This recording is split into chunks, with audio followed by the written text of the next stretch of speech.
A very common question. What is the difference between MBA and MIM, or Masters in Business Administration and a Masters in Management, or an MSc in Management? Well, I am here today, my friends, to give you guidance on this topic. So keep watching.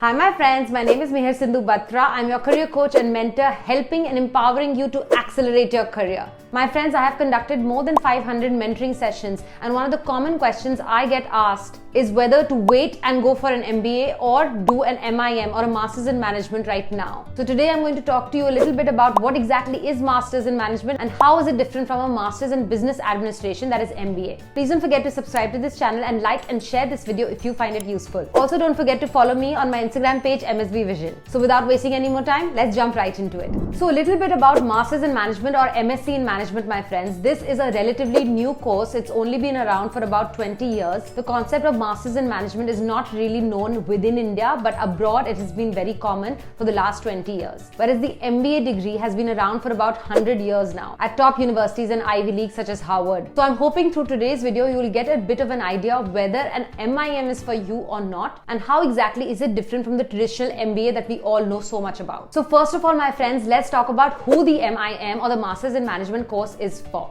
Mostly, the Masters in Management or MSc Management degree can be pursued by young graduates, fresh graduates. Most of the business schools only require you to have either 0 or 1 to 2 years of work experience. Whereas if you have accumulated too much work experience, it is recommended that you go down the MBA route. If your target is one of the top universities across the world, my friends, the minimum work experience that would be required is about 2 to 3 years. And some universities even have the restriction on the minimum number of years. That could be 3 or 4 years of work experience. So if you're in the earlier years of your career, when you're just maybe finishing your bachelor's degree, or you have a few months or few years of work experience, you can go in for a Masters in Management, not an MBA, if you really want to study and get done with your masters. So how does an MIM help you? It actually helps you kickstart your career very early in the management arena, in the management field. Whereas an MBA, which is done a little bit later, helps you maybe switch your career up or accelerate or climb the ladder within the same career branch. So when we talk about average age of an MIM student versus an MBA student, now that depends university to university, but mostly you can think an MIM student would be somewhere around 23 years of age, whereas an MBA student would be somewhere around 27, 28 or even 32 years of age, depending upon where you're studying. So what exactly do they teach in an MIM degree versus an MBA, and is it even beneficial? My friends, you can think of an MIM degree to be a little less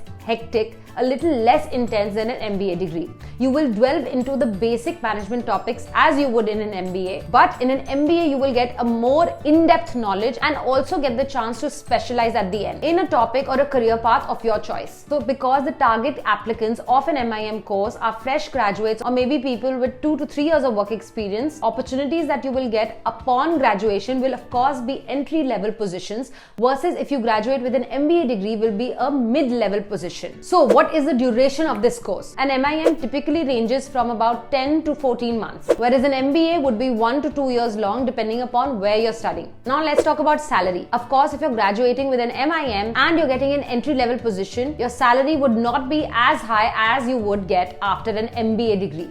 And that is directly correlated with the fees of the program. An MIM will cost you less amount of money compared to an MBA degree. How widely is MIM recognized? Its popularity is definitely increasing, my friends, but is more popular in the Western world, specifically in Europe. Whereas most countries around the world recognize the value of an MBA degree, but of course it has to be from a good university. Some of the great universities offering MIMs are now London Business School, HEC Paris, Singapore Management University, IE, ISADE, Bocconi, Erasmus University.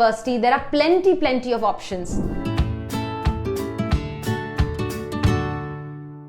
I do want to say one thing, my friends, there's no right or wrong here. If you do decide to do an MIM, it does not mean that you cannot do an MBA later. My only recommendation is that don't jump into pursuing any degree, do your proper research, do a proper cost analysis and return on investment analysis of how much benefit you will get from pursuing this one degree. Do you want to wait it out and then do an MBA from abroad, or finish your masters immediately after your bachelor's? The choice is yours, my friends. I hope this was useful and you got some clarity around MIM versus MBA. Do comment below if you have any more questions from me and I'll be happy to answer them. I'll be back soon with another one, but until then, keep visualizing your goals and working hard towards them. I hope to see you soon. Bye.